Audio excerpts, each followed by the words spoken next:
My name is Jessica Clayton. I'm originally from Dallas, Texas, and I live in Atlanta, Georgia now.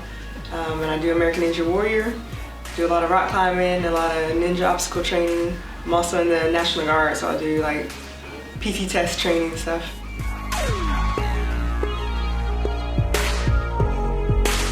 I injured my shoulder just training, overtraining, not recovering enough.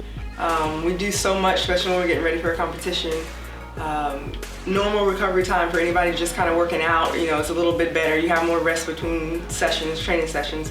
With Ninja and you're going hard, you're going 3 or 4 hours a day, day after day, it's not enough time for your body to recover. So I got injured before I really knew how to take care of myself, and then I just kept training on top of it instead of fixing it, and yeah, it just got worse.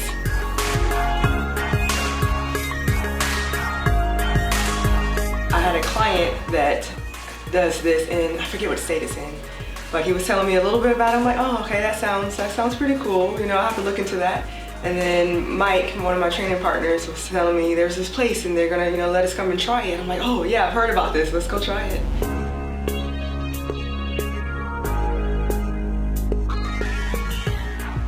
I would probably sleep on it every night because I have 3 kids, I'm a single mom, I work, I train, I don't have a lot of time, and that's probably one of the hardest things with recovery because you want to get the training in, and I gotta work, and I gotta do this. By the time you think about recovery, you're tired and exhausted, so I would honestly probably just go home after training, just lay on it and be knocked out every day. So at least that's something every day.